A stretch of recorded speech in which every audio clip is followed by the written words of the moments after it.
শিক্ষার্থীদের ৩৭ দফার আন্দোলনে স্থবির রংপুর কারমাইকেল কলেজ। তবে প্রশাসনের আশ্বাসে চলমান আন্দোলন কিছুটা স্তিমিত হয়েছে। দাবি পূরণ না হওয়া পর্যন্ত কমপ্লিট থেকে বেরিয়ে আংশিক শাটডাউন চলমান রাখার ঘোষণা দিয়েছেন আন্দোলনকারীরা। রেজাউল করিম মানিকের রিপোর্টে দেখুন বিস্তারিত। দীর্ঘদিন ধরে সংস্কারহীন উত্তরের অক্সফোর্ড খ্যাত কারমাইকেল কলেজ। নানা সময় এ কলেজের শিক্ষার্থীরা অভিযোগ করলেও কর্ণপাত করেনি কলেজ কর্তৃপক্ষ। তাই কলেজ কমপ্লিট শাটডাউন করে আন্দোলনে নামে তারা। গত ২১ জুন শুরু হয় ৩৭ দফা দাবিতে আন্দোলন। এর একদিন পর আন্দোলন আরও তীব্র হয়ে কমপ্লিট শাটডাউনে রূপ নেয়। নিরাপত্তা সহ নানা অভিযোগ শিক্ষার্থীদের।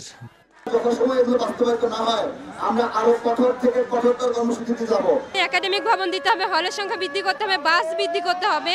এত বড় একটা ক্যাম্পাসের লাইট পর্যন্ত নাই, রাস্তাগুলো বেহাল দশা, সব মিলে জরাজীর্ণ অবস্থায়।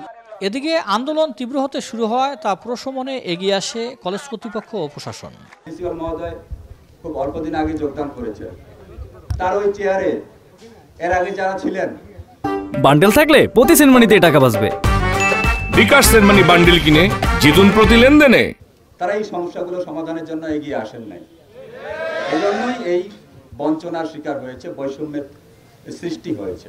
দীর্ঘদিনের যে সমস্যা, এই রাস্তা যে সংকীর্ণ হয়ে গেছে, প্রবেশদ্বার সংকীর্ণ হয়ে গেছে, গেট দেখা যায় না, এইটা আমরা নোটিশ করেছি। 30 তারিখের মধ্যে তারা যদি সরিয়ে না নেয়, 1 তারিখে এগুলো আমরা সব ডিমলিশ করে দেব। দ্রুত আমরা সরকারি উদ্যোগে আমাদের কর্তৃপক্ষ, শিক্ষা মন্ত্রণালয়, মাধ্যমিক ও উচ্চ শিক্ষা অধিদপ্তর এবং শিক্ষা প্রকৌশল অধিদপ্তর, তারা দ্রুত যেন এই কাজগুলো আমাদের সমাধান করে দেন।